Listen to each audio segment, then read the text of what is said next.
Então, muito obrigada por terem aceito o convite e por estarem aqui connosco. Nós vamos falar aqui um bocadinho sobre o financiamento da transição energética e para isso temos connosco aqui o colega da Associação Portuguesa de Bancos e temos representados aqui um conjunto de entidades da nossa banca com características completamente distintas, que era essa também a ideia, porque as perspectivas sobre as coisas são diferentes. Um banco cooperativo, não é? Se posso dizer assim, que tem características específicas e que provavelmente terá uma abordagem um bocadinho diferente do BPI, que é de outra natureza, e depois um banco mais social, não sei se posso usar essa palavra para caracterizar, e que pode ter aqui outra abordagem diferente. Mas se calhar começava aqui pelo João, não por ser homem, mas por ser da Associação Portuguesa de Bancos, e que está ao lado da banca neste processo, como bem caracterizou, para lhe perguntar, enfim, que mecanismos é que existem aqui colocados no nosso mercado em Portugal, nomeadamente com o PRR e etc., para ajudar aqui neste processo de transição. Muito obrigado, antes de mais, pelo convite. Já está? Muito obrigado pelo convite para estar aqui. Acho que é importante, começarmos por, e julgo que todos têm bem presente o enquadramento, mas nunca é bom deixar de referir. Recordar que Portugal e a União Europeia foram o primeiro país do mundo e o primeiro continente do mundo a assumir o compromisso com a neutralidade carbónica. Portugal assumiu isso em 2016, na COP em Marrakech, mas recentemente, e foi falado em intervenção anterior, com a publicação da Lei de Bases do Clima, e esse objetivo de 2050 passou para 2045. Temos um enquadramento completamente novo, vamos ter necessidades de financiamento como nunca tivemos antes, vai ter que ser necessário, portanto, realocar capital para investimentos sustentáveis e vai ter também que ser necessário colmatar o déficit de investimento, que ainda é bastante significativo. Para se atingir a neutralidade carbónica, também foi referido, a União Europeia tem o objetivo de reduzir as emissões de gases de efeito de estufa em 55% até 2030. Portanto, temos, a nível europeu, 30% pelo menos do orçamento de longo prazo da União Europeia e também do REPowerEU afeto ao tema da transição e do clima. Temos também o Pacto Ecológico Europeu, portanto, mobilizar um montante muito substancial. A nível nacional, que responde à sua questão, também temos o PRR, que inicialmente começou nos 16,6 mil milhões de euros, depois de ser publicado o REPowerEU, foi submetido agora uma alteração ao PRR, aumentando ainda mais o bolo, digamos assim. Estamos a falar de um montante superior a 22 mil milhões de euros, sendo que 38% desse montante vai ser afeto à transição, portanto climática. Temos algum dado de execução neste momento? Portanto, os dados de execução, portanto, e existem vários dados de execução, a execução do PRR, conforme é sabido, é baixa, 4%. Mas se formos comparar, ou seja, a nível europeu, não comparamos assim tão mal. E isso resulta também de este PRR, que decorre do mecanismo de recuperação e resiliência, prevê um conjunto mais exigente de informação que tem que ser reportada para que os montantes vão sendo libertados. E já agora aproveitava só para dar uma nota, portanto, e como estão aqui vários representantes de bancos, é algo que muitas vezes as pessoas não têm presente, é que os requisitos portanto, legais e regulamentares que são aplicáveis à atividade bancária são mais exigentes do que são aplicáveis ao Governo. E pegando no exemplo do PRR, a Comissão Europeia publicou umas orientações em 2021 em que previa um conjunto de orientações para os Estados-membros desenvolverem portanto, os PRR portanto, nacionais.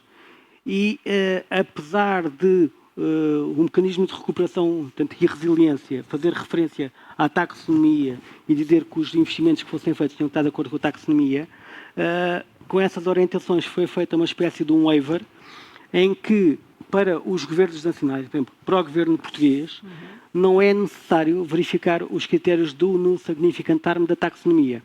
Ou seja, quer dizer o quê? Existe, em termos práticos, portanto, uma via verde que faz com que um investimento que seja feito, portanto, um investimento público que seja feito pelo governo é classificado como sustentável, mas os 3 bancos que estão aqui não podem imediatamente classificar dessa forma, de acordo com a taxonomia, sob o risco de serem acusados de greenwashing. Há esta dicotomia entre o público e o privado que muitas vezes as pessoas não têm presente. Olha, eu não tinha. É esclarecedor, de facto. Então, e como é que lidam com isso? Já agora, pegando aqui neste fio, perguntava aqui à Filipa, como é que lidam com esta situação? Que tipo de verificação é que vocês fazem? Muito bem. Em primeiro, eu acho que aqui é importante, lá está, eu vou aproveitar um bocadinho o enquadramento do João, por causa da questão do financiamento público e privado. Todos sabemos que o financiamento climático tem sido o calcanhar daqueles da transição energética e climática e tem sido muito focado nas últimas COP, vai ser focado de certeza nesta COP. Claro que estamos maioritariamente a falar em países em desenvolvimento, mas no próprio contexto dos países desenvolvidos continua a ser também um desafio a colmatar. Só falando, por exemplo, do setor da energia, no setor energético, se nós quisermos cumprir com a neutralidade carbónica deste setor, ou seja, se o setor, para que o setor possa acompanhar uma trajetória net zero, precisamos triplicar o volume de financiamento privado, não público. Ou seja, em 2030, 85% do capital alocado a investimento em tecnologias de energia, em energias renováveis e tecnologias de energia limpa vai representar cerca de 85% de todo o capital orientado para a transição energética. E isto significa o quê? Que os bancos aqui vão ter um papel importantíssimo, porque se precisamos de mais investimento, neste caso triplicar até 2030, que é muito, só no setor da energia, não estou a falar do resto da economia que precisa ser descarbonizada. Por isso, a banca aqui tem um papel muito importante em acelerar esta transição numa janela de oportunidade que é cada vez mais pequena. O que nós tentamos fazer, eu acredito que temos sempre 2 grandes vias para acelerar esta transição. Complementando, lá está, os focos do PRR e outros tipos de instrumento de financiamento público. Primeiro é desenhar proativamente linhas de crédito ou qualquer outro tipo de produtos de financiamento que possam acelerar esta transição. E isto aqui, a meu ver, e um bocadinho no contexto do crédito agrícola, é onde está o nosso maior impacto, é quem é que nós emprestamos dinheiro e em que condições. No crédito agrícola já temos aqui alguns produtos de financiamento que já estão no mercado, tanto para clientes particulares, por exemplo, o ecocrédito são coisas mais pequeninas para a instalação de painéis solares, etc. Exatamente, como linhas de crédito também para empresas, linhas de crédito para a descarbonização e economia circular, linhas de crédito para as energias renováveis em que financiamos até 100% do investimento. Ou seja, aqui é nós termos a visão, nós, banca, termos a visão proativa de como é que conseguimos acelerar esta transição. Por isso temos que mexer com o negócio, com novos produtos e lançar esses novos produtos. Sim, para interromper, mas sentem que vocês têm que fazer essa pressão sobre o mercado ou a procura é que vos obriga a criar esses produtos diferenciadores? Eu acho que é uma mistura. É os dois. É os dois. Eu acho que desde 2019, com o efeito do Green Deal e o efeito também da Greta Thunberg, começou a haver uma consciencialização muito grande por parte de toda a sociedade de que todos nós temos um papel ativo e proativo em acelerar esta transição. Por isso, nós próprios, banca, temos pressão, por exemplo, por parte dos nossos investidores, temos pressão por parte da sociedade, porque se queremos captar cada vez mais o público jovem, este público está muito mais consciente do que é a urgência climática e energética, por isso é um conjunto de fatores e de drivers que nos levam a ter que acelerar esta oferta de produtos de financiamento. Ao mesmo tempo, depois cabe também a cada banco e qual é que é a posição que cada banco quer ter. Nós somos um banco cooperativo, por isso temos os princípios cooperativos no nosso ADN, que estão naturalmente muito relacionados e fortemente relacionados com o ADN da sustentabilidade, porque queremos realmente deixar um impacto positivo na sociedade. Historicamente foi muito mais para o impacto social, cada vez mais também temos a tentar maximizar o nosso impacto ambiental. Pronto. Por isso temos esta via que é através da oferta, em que nós achamos que não é só por uma redução de riscos, ESG, nós temos mesmo e gostamos mesmo para nos posicionar de forma genuína que isto é uma questão de impacto. Há aqui uma oportunidade gigantesca também de negócio para o próprio banco. E depois temos uma segunda via, que é desenvolver estratégias e políticas de concessão de crédito que sejam efetivamente coerentes com este caminho. E aí temos várias estratégias, uma mais de extremo, que é ter e já temos uma política de exclusão e de financiamento condicionado, em que nós identificamos uma série de setores em que não queremos mesmo investir, ou então setores que precisam da nossa ajuda para a transição, mas que precisam de garantir alguns critérios previamente definidos por nós para conseguir passar o crivo da concessão de crédito, o ok ou não ok. E depois temos... este não é o nosso maior foco. Nós queremos mesmo ser o banco da transição, porque a economia toda e ajudar. Por isso, temos uma segunda linha que é perceber exatamente qual é que é o status quo da nossa carteira, e para isso precisamos de muitos dados, não é? Para conseguir perceber quais é que são os instrumentos financeiros ou não financeiros que possam apoiar os nossos clientes. Financeiros, bonificação de crédito. Não financeiros, agarrar em setores importantes para nós, a agricultura, a energia, o turismo, e perceber de que forma é que nós conseguimos apoiá-los nesta transição. E aqui as microempresas, como já foi falado, são muito importantes para a nossa carteira, por isso isto não chega lá só com financiamento, chega também com o papel, a banca tem que reestruturar o seu papel junto do cliente, já não é só um papel exclusivamente comercial, mas é não digo com os grandes, andar um bocadinho e orientá-los para que eles consigam acelerar esta transição.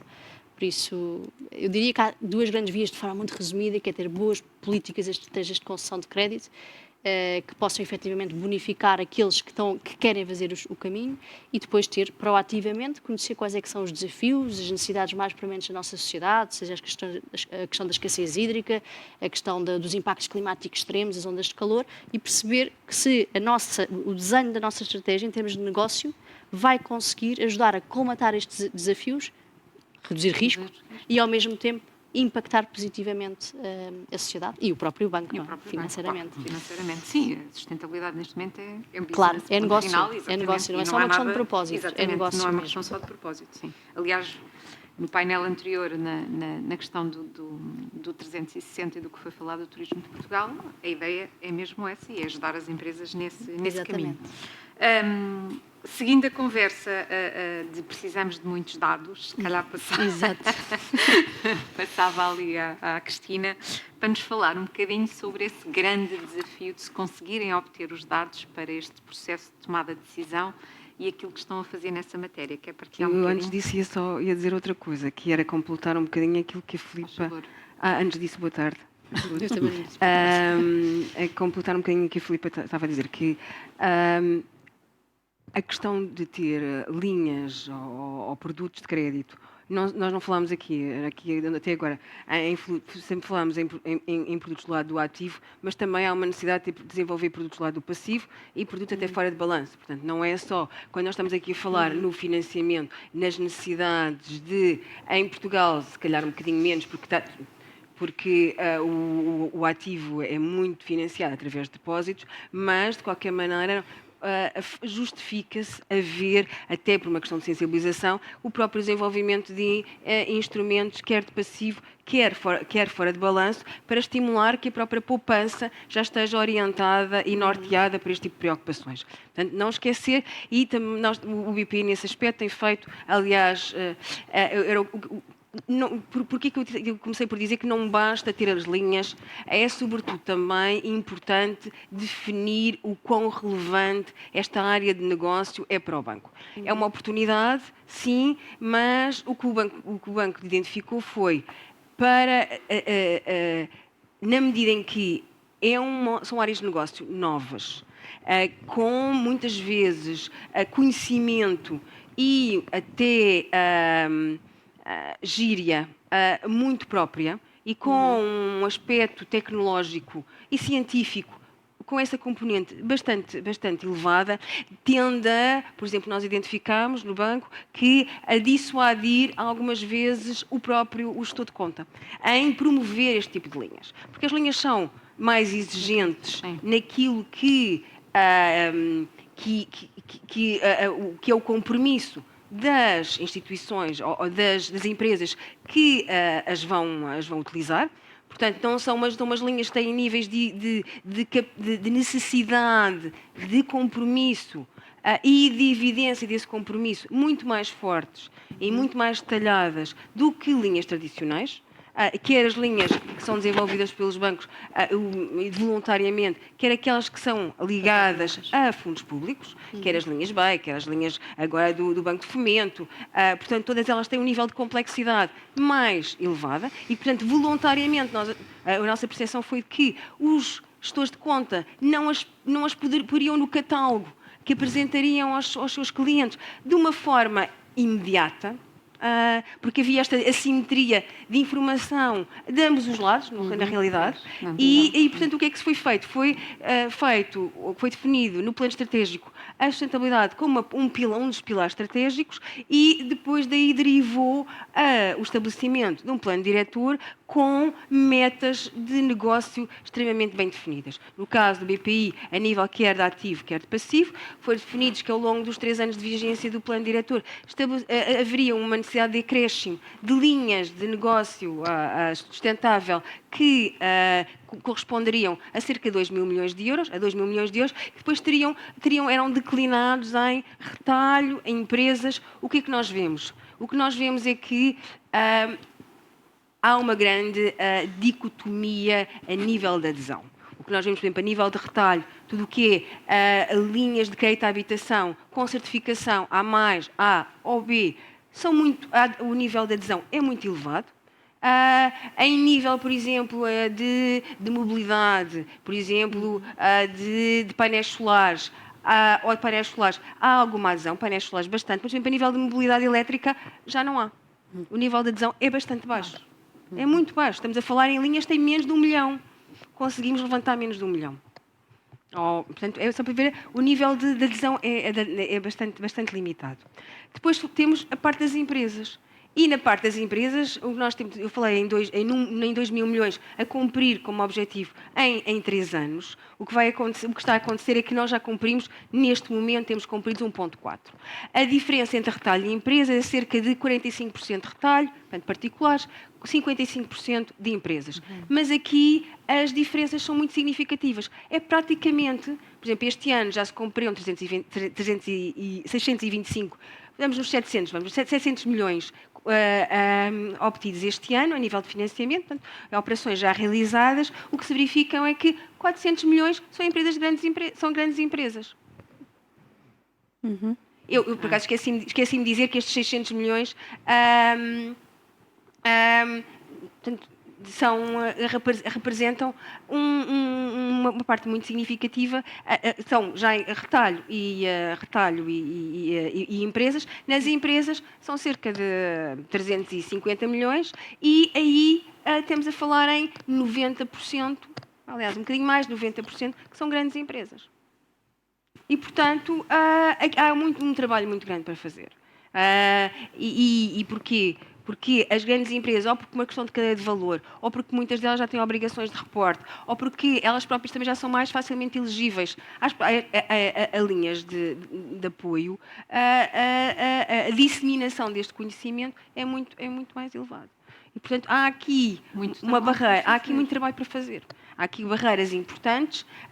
Uma das barreiras é também a questão dos dados, mas há aqui, e por isso é que o banco neste momento está a desenvolver esforços em que está a fazer uma capacitação da sua banca de empresas no sentido de promover junto dos gestores de conta o melhor conhecimento das linhas, é óbvio, o melhor conhecimento das necessidades a nível setorial, porque o que nós vemos é que setores, a Filipe estava a dizer que os setores que, por exemplo, a Caixa de Crédito são mais prioritárias, são agricultura, turismo, ou seja, são linhas que têm, ou setores que têm particularidades muito específicas e com níveis de exigência muito particulares e muito elevados. Se calhar com por exemplo, menos literacia exatamente. e com empresários de empresas muito mais e atomização, pequeninas. exatamente, com muito mais atomização e com muito menos literação e muitas vezes com muito menos capacidade de investimento no conhecimento. E, portanto, os dados, só para responder muito brevemente ao ponto que a Anabela referiu, há um propósito que envolve o setor financeiro total, global, inclusivamente a APB, também alguns auspícios da APB que também nos têm ajudado de uma forma indireta, mas também na coleção, na recolha de dados, que é criar um ecossistema de dados comuns para exatamente facilitar essa recolha, no sentido em que haver um ponto único de entrada no sistema, portanto, as empresas haver um repositório de informação comum, que é para as empresas, quer para os bancos. E, portanto, É fantástico. Estamos todos nisto. Fico tão contente de ver isso acontecer em Portugal. Fico mesmo contente. Portanto, esperamos que seja seja uma carta levada à Garcia, não é? E que se consiga cumprir este desiderato com porque sucesso. isso traz menos pesos para as empresas também, não é? Sim. Não é só o lado da banca que fica E para os facilitado. comerciais que a Cristina também estava a referir. Tem que ser capacitados, mas é um peso enorme. Por exemplo, nós já tínhamos questionários que fazíamos desde 2021 e eram os nossos comerciais, não é? Nós temos uma rede também grande e temos norte a sul, com vários, no fundo somos 69 bancos, ou 70, com a Caixa Central, e os comerciais teriam que ser capacitados para ajudar o cliente a responder a determinados questionários, e isto vem também tirar imenso peso para os nossos comerciais. Não, porque no ponto que a Filipa tinha falado anteriormente, em que há setores de exclusão, há setores com restrições, o que acontece é que no processo de admissão, já no processo do Know Your Customer, do QIC, há processos complementares em que já há a necessidade de averiguação de determinado tipo de circunstâncias. Portanto, já havia um embrião desta necessidade de obtenção de informação que agora é muito mais intrusiva, é muito mais abrangente e sobretudo, o nível de existência de dados disponíveis ainda é muito baixo. Se nós olharmos, por exemplo, para aquilo que foi a análise do Banco Central Europeu em relação aos stress tests e, por exemplo, a predominância de utilização de proxies ou de dados inferidos, é muito altíssimo. Portanto, eles dizem, o próprio BCE diz que o primeiro teste, a primeira ronda, ele aceita o recurso a métodos indutivos, não é? Claro. Mas é uma realidade que não será aceitável a prazo. Portanto, o desafio da obtenção de informação é grande. Só um ponto final, que tem a ver com... para além da oferta, há o próprio banco, e associado à questão das exclusões, e o próprio banco tem feito um trabalho também a nível da descarbonização. O que acontece é que não é tão visível a nível do BPI, mas o facto do BPI ser detido por um acionista espanhol, internacional, que ele próprio já aderiu, é signatário do Net Zero Banking Alliance, já se comprometeu com metas de descarbonização da carteira, na carteira de financiamento, em alguns setores, e depois isso também vincula o próprio banco e o próprio banco BPI, que é detido, e todas as outras instituições que são detidas por esta casa parente, e nesse aspecto também já há um esforço grande a nível de definição de metas, de identificação de materialidade, que agora é uma coisa que nós passamos a vida a dizer, que não é só que é identificar aquilo que é relevante e não é assim tão despiciando, porque, por exemplo, as pessoas que estão familiarizadas com esta questão, eu vou parar aqui, porque quando nós falamos nos âmbitos que estamos obrigados, que estamos a considerar, quando estamos a falar em termos de gases de efeito estufa, o que nós consideramos é os gases de âmbito 1, âmbito 2 e de âmbito 3. Os âmbito 1 não são problemáticos, os de âmbito 2 também são relativamente confortáveis, a sua identificação e reporte, mas os de âmbito 3 é de um nível de complexidade muito elevado. E o que acontece é que cada vez mais discute a materialidade e a relevância de atuar sobre isso. E acabo aqui. Mais do que as linhas, mais do que tudo, e do que a transição, o primeiro esforço, sobretudo a nível, por exemplo, de efeitos de gases de estufa, tem que ser, ou da descarbonização, tem que ser a nível da redução. Portanto, o primeiro esforço tem que ser claramente a nível da redução. E a nível da redução, por isso, simplesmente, só para completar aquilo que a Filipa estava a dizer, porque que a questão da energia é tão importante? Estamos a falar numa mudança de modelo económico e de modelo produtivo e tudo ela ancora na eletrificação da atividade produtiva. Na atividade produtiva, toda a atividade produtiva, não estamos a falar apenas em alguns setores, toda a atividade produtiva vai ter que ser eletrificada. Esse é o desafio, não é? Daqui desta transição. Quando pensamos no Monte Pio, pensamos em social, Em pessoas. não deixar ninguém para trás, não excluir, não é? Pensamos em Pronto, pessoas. também pensamos noutras coisas, mas pensamos nisso, não é? Pronto, como é que é com este acelerar a transição, como é que é o contributo para ajudar as empresas e os particulares também a fazer este caminho? Há produtos, não há? Como é que vocês estão a abordar isto?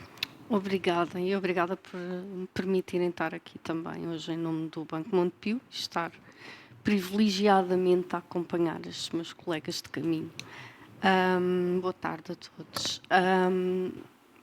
O Banco Montepio não é diferente em matéria daquilo que são as exigências feitas ao setor, os desafios que aqui a Filipa, a Cristina e o João já referiram, e que são até muito mais do que aquilo que acho que nós conseguimos aqui partilhar, porque é um volte-face completo aos procedimentos e aos processos de análise e de decisão e de atribuição de crédito, com a questão dos dados que não temos, na verdade não temos.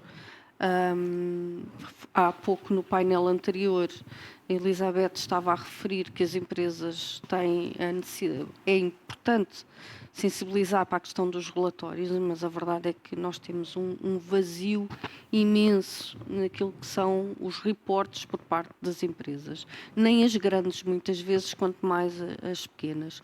E é aí que está muito da informação que nós precisamos de obter.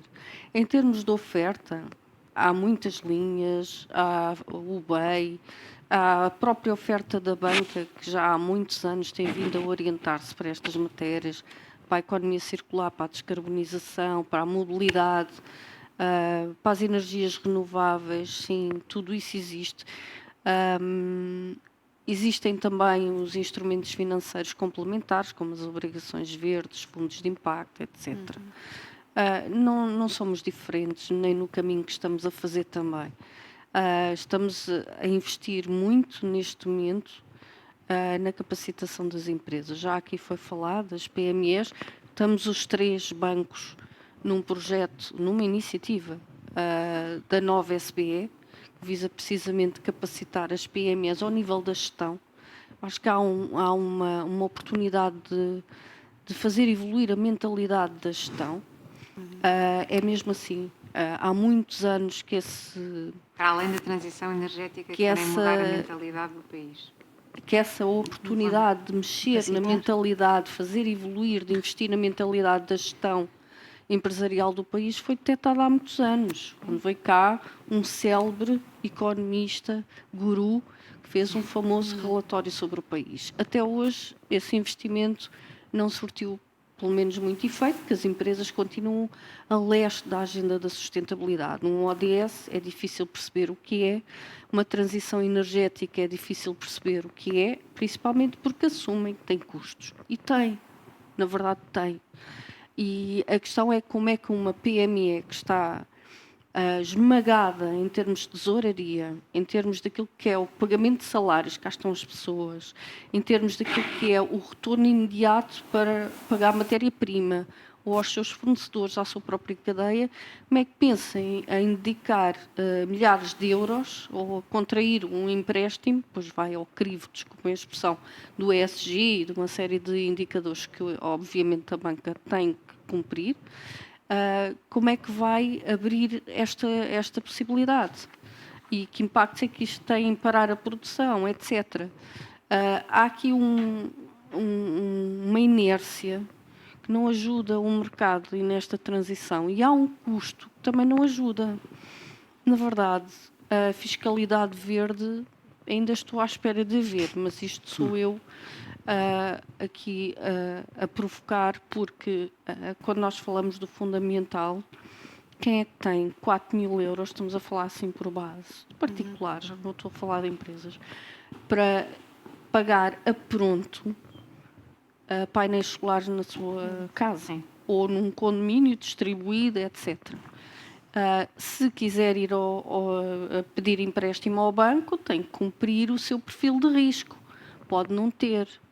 Então, onde é que está aqui a eficiência energética aplicável a famílias e a casas particulares? É muito difícil quando se começa a ver que tudo isto tem, de facto, um preço.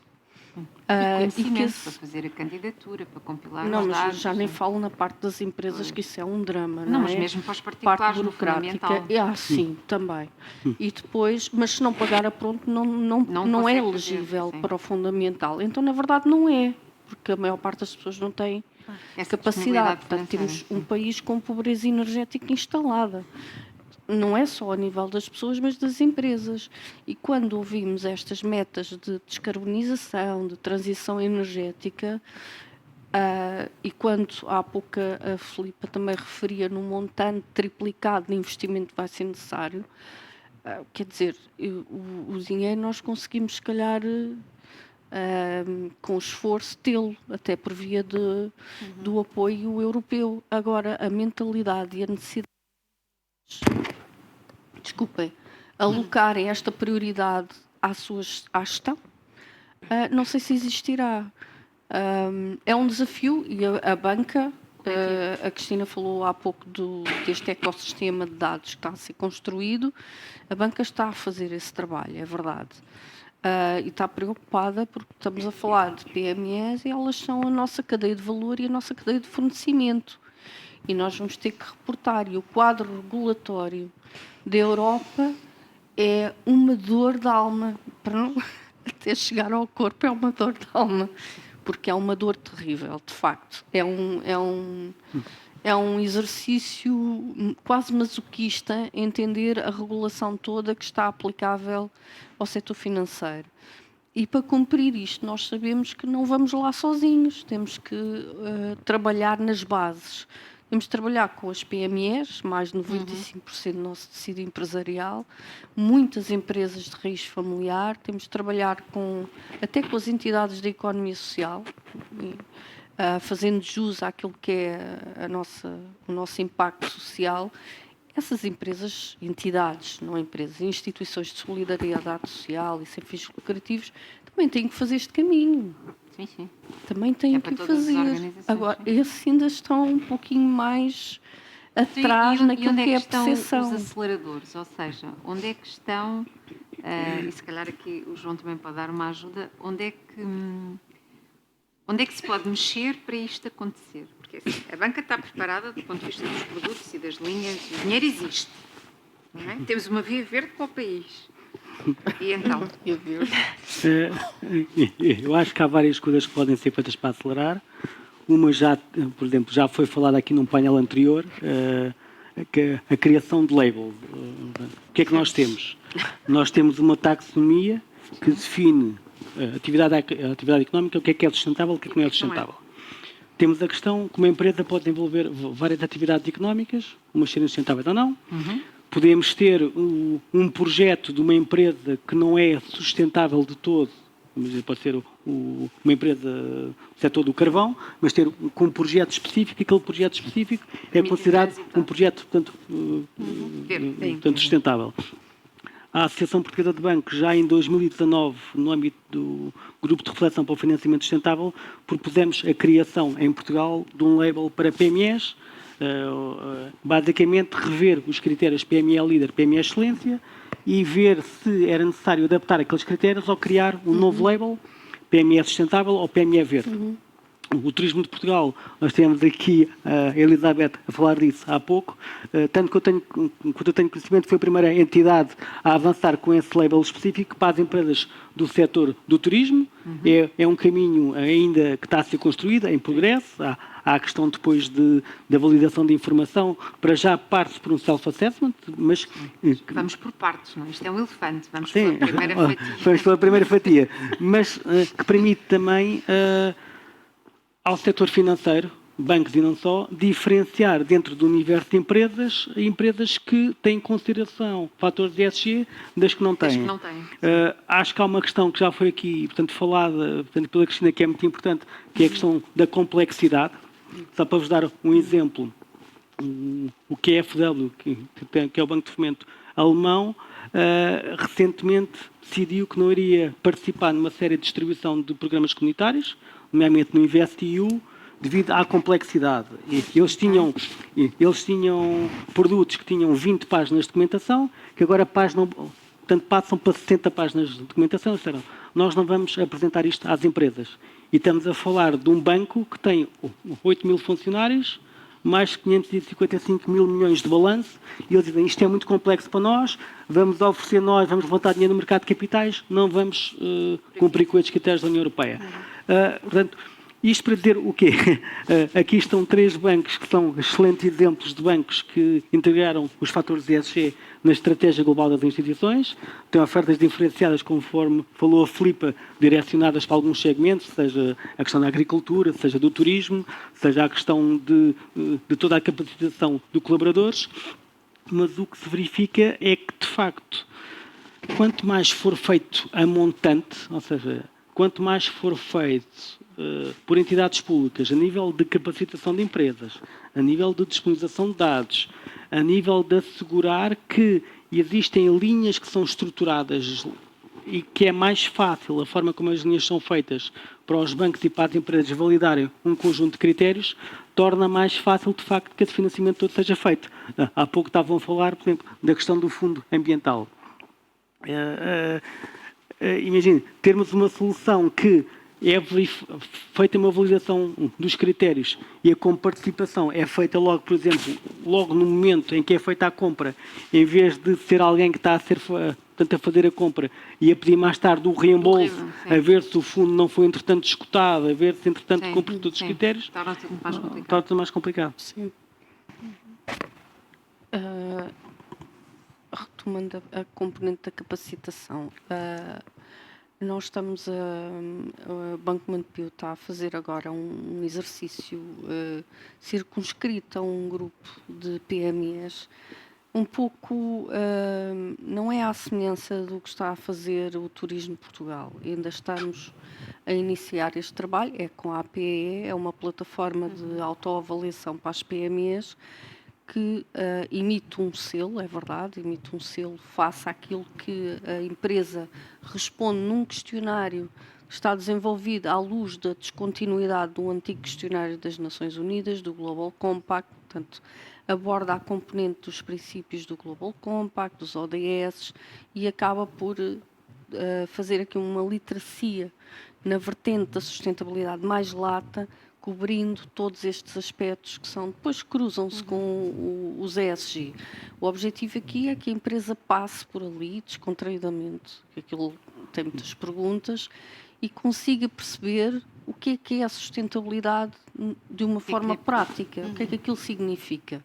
E depois, no fim, consegue perceber se a sua empresa pontua para um determinado nível, a quanto é que está a distância para um outro nível, e depois tem questões, perguntas, a possibilidade de esclarecer. Estamos a começar agora, porque é um investimento que, para além daquilo que eu referi, onde estamos os 3, precisamos de fazer para que as empresas se capacitem que isto é preciso fazer este caminho, não se vai lá de um momento para o outro, não, mas temos que o fazer em parceria, não há? Por isso é que temos um ODS 17.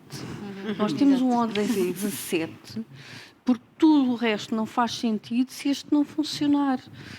E por isso é que eu continuo a achar que na banca não temos concorrência no tema, temos concorrência, que é diferente. Mas, na verdade, estamos todos a trabalhar para esse acelerador que há pouco era referido, que é o conhecimento que as empresas têm de ter. E depois são as famílias com a saúde financeira que também devem ter. Sim. Temos que acelerar também para terminar o painel por causa do nosso tempo. Pedia aqui uma declaração muito curta à Filipa e à Cristina sobre o que é que vocês acham que podem ser aqui aceleradores deste processo. Já são múltiplos aceleradores que só funcionam todos se combinados. Pronto, a questão da capacitação, de reposicionarmos a banca não só como um parceiro comercial, mas também de capacitação e ajuda dos clientes. Eu acredito nesta temática específica deste painel, muito focado nas questões da energia, descarbonização, eu acredito muito que todos os bancos tiverem um bom plano net zero, um plano de transição para a descarbonização alinhado com a ciência, ou seja, com os cenários net zero da Agência Internacional de Energia, alinhado com o nosso roteiro para a neutralidade carbónica, isso é um acelerador brutal, porque o que acontece é que vamos perceber efetivamente como é que está a nossa carteira, não é? Vamos calcular, e nós já fizemos isto no crédito agrícola, ou seja, calculamos toda a pegada de carbono na nossa carteira, que na banca é mais de 95%, por isso é onde está, onde está a nossa maior pegada, exatamente. E depois vamos alinhar cada um desses setores, por exemplo, energia, agricultura, perceber qual é a intensidade carbónica agora e perceber qual é a intensidade carbónica que nós temos que ter em 2030. Para perceber qual é o caminho que é preciso exatamente, pronto. E por fim... Isso é a teoria da mudança. Isso é a teoria da mudança, exatamente. E por fim, depois de termos todos, nós já o fizemos e focámos em 8 setores específicos, há quem foque em menos, e alinhado lá está com o Glasgow Financial for Net Zero, em que temos sempre que olhar para aqueles setores que são mais intensivos do ponto de vista energético e carbónico. A agricultura, o alumínio, o aço, o imobiliário, o residencial, o comercial, a energia, há imensos. Nós olhamos para todos, transportes, tudo. Olhamos para tudo, vimos qual é que é a intensidade de cada um, não é? Percebemos qual é as metas com que temos que nos comprometer para dizer efetivamente somos net zero e queremos ser net zero e depois desenhar as tais iniciativas que nos permitem cumprir essas metas. Por isso, se tivermos um bom plano net zero, acho que conseguimos transformar cada um de nós, as nossas carteiras de financiamento e assim mexer o ponteiro da economia portuguesa. Muito bem. Cristina, umas palavras finais? Em relação eu não sou tão otimista quanto a Filipa na net zero. Nós também já definimos a nossa pegada, já calculámos a pegada da carteira. Porquê que eu não sou tão otimista? Não sou tão otimista por uma razão. Porque neste mercado, ou nesta área, o processo é ainda em construção.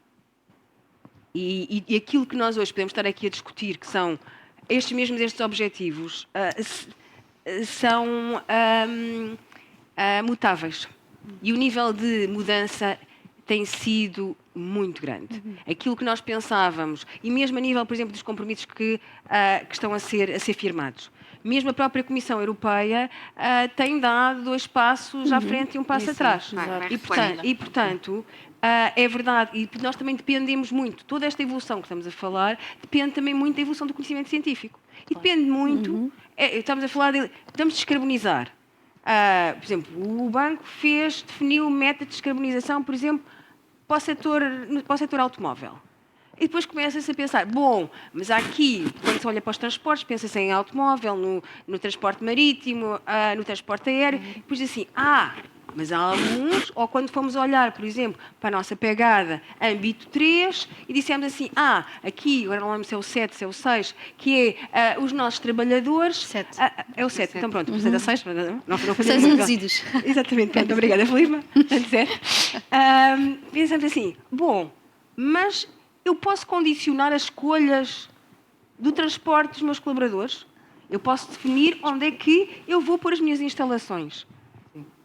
Se fizeres mais um dia de teletrabalho, vai descer brutalmente. Não, mas nós já temos bastante dias de trabalho. Já temos Não, mas dois, podemos ter mais. convencer o terceiro. Nós também temos. Exatamente. Não é igual, mas é parecido. Isso é outra conversa. Isso é outra conversa, eu sei, eu sei. Mas tem impacto na Exatamente. energia. Tem impacto na energia. Não, eu sei. Mas só para dizer que sim, mas Sim. as coisas são muito estão com uma evolução a um ritmo que nós Pois é, não controlamos e, sobretudo, não queria deixar com uma nota negativa, mas, sobretudo, há aspectos que fogem da nossa mão e são, sobretudo, políticos. E, claramente, houve grandes retrocessos, houve avanços por causa do Sim. Covid, do teletrabalho, algumas mudanças a nível de mobilidade, mas houve retrocessos a nível, por exemplo, de metas, de descarbonização, a nível de utilização de energias fósseis. Certo. Exato. Sim, é verdade. E, Sim. portanto, não queria deixar uma nota, mas não é uma linha reta. Sim, não é uma linha reta. Não. Queremos aceleradores, sim, mas temos de ter consciência que aquilo que estamos a discutir hoje, quer nós queiramos, quer não, pode ser contestado e vamos ter que evoluir. Isto é uma lógica da afinação. Exatamente, vamos ter que ir afinando. Sim. Não nos deve dissuadir Sim. de percorrer o caminho, mas temos de ter consciência que este percurso vai ter que ser tentativa e erro. Claro, sim, é verdade. Bem, as expectativas são muitas para esta COP deste ano. Uma das grandes expectativas tem a ver com este ano, 2023, pode ser o primeiro ano que são pagos os ditos 100 milhões aos países em desenvolvimento, porque nós estamos aqui a discutir no quadro de países desenvolvidos, não é? 100 milhões. 100 mil milhões. Tem 100 milhões, sim. Sim, 100 milhões. Não dava para começar a conversa.